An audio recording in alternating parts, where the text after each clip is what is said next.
I think you are right, undoubtedly, that most people seem to be accepting a war on terrorism.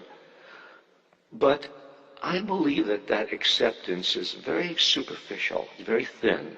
I believe it's based on the fact that people do not have information given to them by the media. Let me give one example. This should be played at high volume.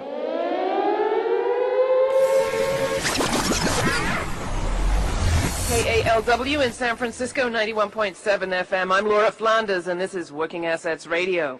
Tomorrow in San Francisco, people will have a rare opportunity to speak back to a federal body which wields a great deal of power over who generally gets to speak to them.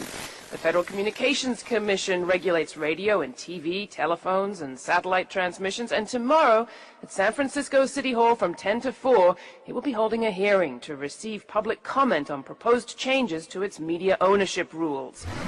The concentration of media in the hands of fewer and fewer corporations isn't a new story, but the changes in just the last 2 decades have been remarkable.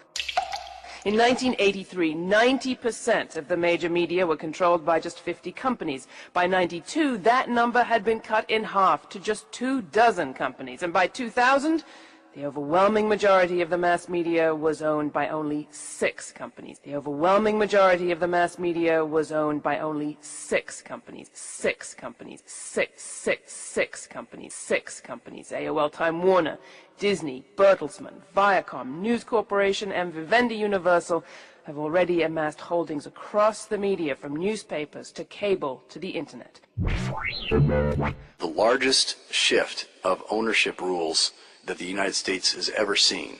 It's a dramatic review of every single one of our most important media ownership rules that a lot of people don't even know exist, but they control how many television stations a single owner can own, how many radio stations, whether newspapers can own television or radio stations, and how many.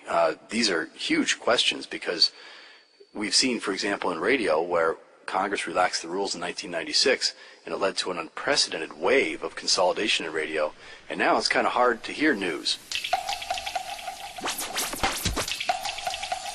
We're not hearing from the commercial stations. All of them are owned by one company. All of them are owned by one company. 6. All of them are owned by one company. We're not hearing from the commercial stations. All of them are owned by one company. Clear Channel Communications. Clear Channel Communications. Clear Channel Communications. Clear Channel Communications.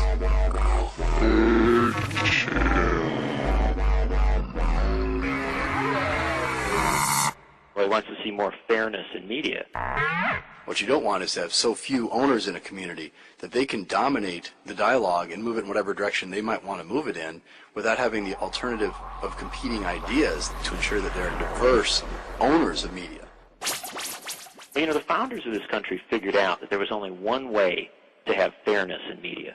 The way to get fairness in media is to make it possible for ordinary people to create media. And that means that it isn't in the hands of a handful of very large corporations. Clear Channel Communications. Very large corporations. Clear Channel Communications. Very large corporations. AOL, Time Warner. Very large corporations. Bertelsmann. Very large corporations. Disney. Very large corporations. Viacom. Very large corporations. News Corporation and Vivendi Universal. This should be played at high volume. In the hands of a handful, in the hands of a handful, in the hands of a handful. 6 companies. That means that it isn't in the hands of a handful of very large corporations, but that it is locally owned, locally produced, and relates to the folks that are consuming it. That's the answer. And right now, we have a set of changes that will move us in exactly the wrong direction being considered, and still the vast majority of Americans know nothing about it. 3/4 of Americans had absolutely no idea whatsoever. People who did actually know about it, that small portion of the populace that knew about it, was almost universally opposed. 3/4 of Americans had absolutely no idea whatsoever. People do not have information given to them by the media. Americans had absolutely no idea whatsoever. Had absolutely no idea whatsoever. We have enormous freedom. That's not a gift that was given to us. It's a legacy that was left to us by centuries of struggle, by centuries of people, most of whose names are completely forgotten, the ones who created the freedom and the rights that we now have, and that will be taken away unless you constantly defend them. And there is, in fact, a major effort to take them away right now.